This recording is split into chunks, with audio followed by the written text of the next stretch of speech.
नमस्कार सभी विद्यार्थियों का हार्दिक स्वागत। आज हम बातचीत करेंगे इंटरनेशनल अकाउंटिंग स्टैंडर्ड्स। सभी विद्यार्थी पूरा ध्यान से सुनेंगे क्योंकि ये बहुत ही महत्वपूर्ण टॉपिक है। तो शुरू करते हैं। इंटरनेशनल अकाउंटिंग स्टैंडर्ड्स, अंतर्राष्ट्रीय लेखा मानक। आधुनिक युग में व्यापार का स्वरूप विस्तृत होता जा रहा है। वर्तमान का जो युग चल रहा है उसमें व्यापार है वो बहुत विस्तृत होता जा रहा है। एक देश से निकलकर दूसरे देशों तक व्यापार जा रहा है। विश्व के कितने ही देशों में ऐसे व्यापारिक संस्थान हैं जिनकी एक से अधिक देशों में शाखाएं हैं। विश्व के ऐसे बहुत से देश हैं जहां ऐसे व्यापारिक संस्थान मिल जाएंगे जिनकी शाखाएं हैं वो एक से अधिक देशों में है। वित्तीय सहायता उपलब्ध कराने की दृष्टि से सरकारी व गैर सरकारी स्तर पर इस प्रकार की संस्थाओं की स्थापना की गई है। इन संस्थाओं की स्थापना करने का मुख्य जो उद्देश्य वो है वित्तीय सहायता उपलब्ध कराने के दृष्टिकोण से इस प्रकार की सरकारी और गैर सरकारी संस्थाओं की स्थापना वहाँ पर की गई है, जो अन्य को देशों के व्यापारगरों को आर्थिक सहायता प्रदान करता है, जो अन्य देशों के व्यापारगरों को आर्थिक सहायता प्रदान करती है। विकसित यातायात और संदेश वाहनों के साधनों के कारण विश्व के देश एक दूसरे से पूर्वापेक्षा अधिक निकट आ गए हैं। जो हमारा ट्रांसपोर्टेशन का जो विकास हुआ है, संदेश वाहनों के जो साधन हैं वो विकसित हुए हैं और इस के विकसित होने के कारण ही हमारे विश्व के जो देश हैं वो एक दूसरे के बहुत ज़्यादा क्लोज आ गए हैं, नज़दीक आ गए हैं। जिसमें देखिए चिकित्सा है, इंजीनियरिंग है, शिक्षा है आदि क्षेत्रों में विश्व सम्मेलन आयोजित किए जाते हैं। जैसे मेडिकल, इंजीनियरिंग और एजुकेशन से संबंधित विश्व सम्मेलन है वो आयोजित किए जाते हैं, जहाँ पर एक देश के व्यक्ति दूसरे देश के व्यक्ति के साथ मिलकर ज्ञान का वर्धन करते हैं, ज्ञान को बांटते हैं। एक देश की जो नॉलेज है वो दूसरे देश के व्यक्ति ग्रहण करते हैं और उसको अपने देश में उसको यूज करते हैं। लेखांकन का क्षेत्र भी अंतर्राष्ट्रीय सहयोग से अछूता नहीं है। अकाउंटिंग का जो क्षेत्र है वो भी अंतर्राष्ट्रीय इंटरनेशनल सहयोग से अछूता नहीं है। लेखांकन के क्षेत्र में भी अंतर्राष्ट्रीय लोकपाल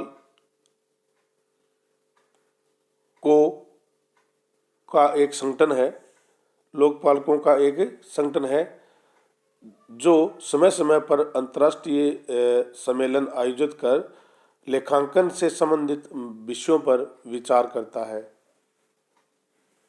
जो समय समय पर अंतर्राष्ट्रीय सम्मेलन को आयोजित करता है और उन सम्मेलनों में लेखांकन से संबंधित महत्वपूर्ण विषयों पर विचार करता है।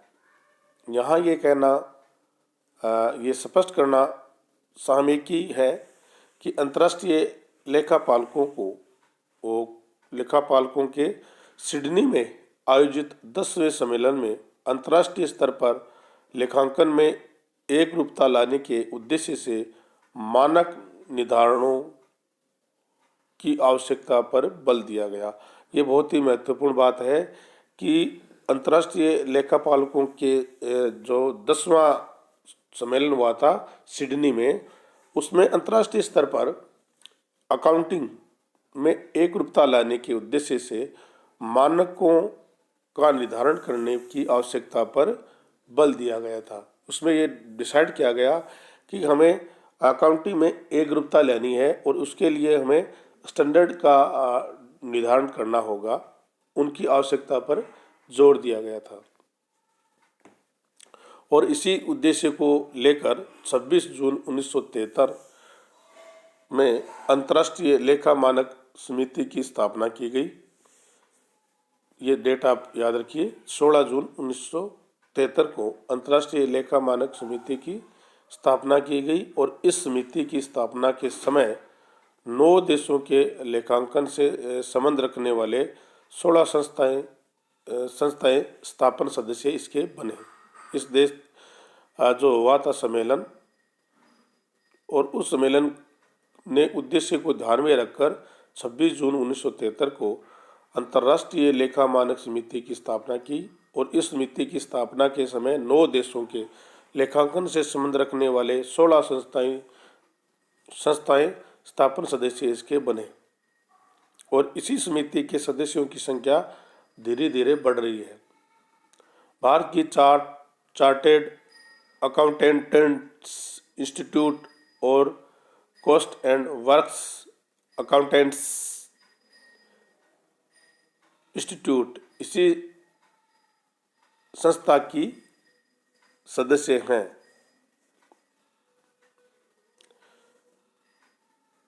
लेखापालकों के अंतर्राष्ट्रीय संघ की स्थापना।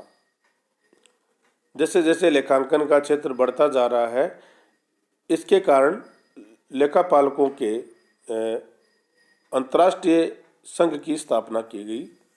विभिन्न देशों के लागत लेखापालकों अंतर्राष्ट्रीय कांग्रेस की प्रतिवर्ष बैठक होती आई है।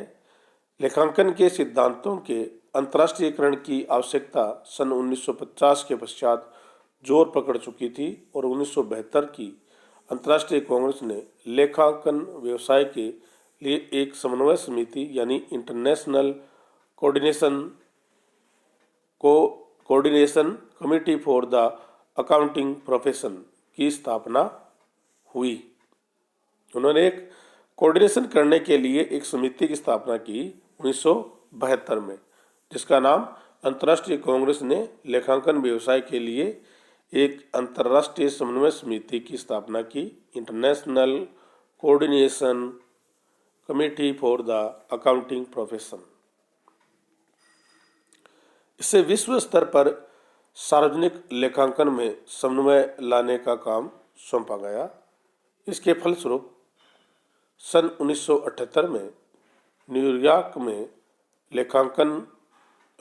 लेखापालकों के अंतर्राष्ट्रीय संघ की स्थापना हुई। इसने प्रारंभ में अंकेक्षण के क्षेत्र में दिशा निर्देश यानी गाइडलाइंस निर्गमित करना प्रारंभ किया और अब इसने अंकेक्षण मानक जारी करना प्रारंभ कर दिया है और अब तक इसने 10 अंकेक्षण पर अंतर्राष्ट्रीय मानक जारी कर दिए हैं। यानी विश्व स्तर पर सार्वजनिक लेखांकन में समन्वय लेने का काम इसको सौंपा गया था और उसके फलस्वरूप ही सन 1978 में न्यूयॉर्क में लेखापालकों के अंतर्राष्ट्रीय संघ की स्थापना हुई और उन्होंने प्रारंभ में जो ऑडिट है उस क्षेत्र में अपने दिशा निर्देश यानी गाइडलाइंस निर्गमित करना प्रारंभ किया और अब तक उन्होंने अंकेक्षण यानी मानक जारी करना प्रारंभ कर दिया है और अभी तक 10 ऑडिट से संबंधित अंतर्राष्ट्रीय मानक इन्होंने जारी कर चुके हैं। धीरे धीरे ये अनुभव किया गया कि IFAC तथा IASC के कार्यों में ओवरलैपिंग हुआ है। उनके कार्यों में क्या हो रही है? ओवरलैपिंग हो रही है। अतः सन 1978 में एक कार्यकारी पार्टी की स्थापना की गई जिसका कार्य इन दोनों संगठनों के बीच औपचारिक संबंधों के लिए प्रस्ताव देना, उन संबंधों की दोनों के लिए औपचारिक संबंधों के लिए प्रस्ताव देना। इसने सन 1981 में म्यूचुअल कमिटमेंट्स पर एक विवरण जारी किया जिसमें दोनों के पास के उत्तरदायित्वों को स्पष्ट किया गया कि आपका उत्तरदायित्व क्या है और आपका उत्तरदायित्व क्या है। यानी IFAC और IASC के बीच उन्होंने म्यूचुअल कमिटमेंट्स पर एक विवरण पत्र जारी किया और उन विवरण पत्र के माध्यम से उनके उत्तरदायित्व को स्पष्ट किया गया ताकि उनके जो कार्य है उनमें ओवरलैपिंग ना हो। दोनों संस्थाएं 1982 में किए गए एक औपचारिक समझौते के अंतर्गत एक दूसरे के नज़दीक आ गए, लेकिन दोनों ने ही अपने अपने कार्यों में पूर्ण रूप से स्वतंत्र हैं। दोनों पूरा इंडिपेंडेंट हैं, दोनों स्वतंत्र हैं। सन 1983 से IFAC के सभी सदस्यों को IASC का सदस्य बना लिया गया। ये डेट आप याद रखिए, 1983 में। इस प्रकार जो सदस्य IFAC का सदस्य है वह IASC का भी सदस्य है।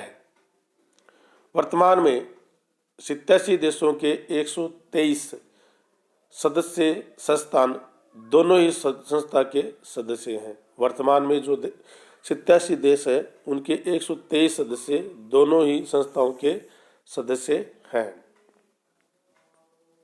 सभी विद्यार्थियों का बहुत बहुत धन्यवाद। बहुत ही महत्वपूर्ण ये आपका टॉपिक है, तो आप पूरा इसको ध्यान से सुने और डेट आप ज़रूर नोट करें। इससे संबंधित क्वेश्चन आपके एग्ज़ाम में आपको ज़रूर मिलेंगे। थैंक यू, बहुत बहुत धन्यवाद।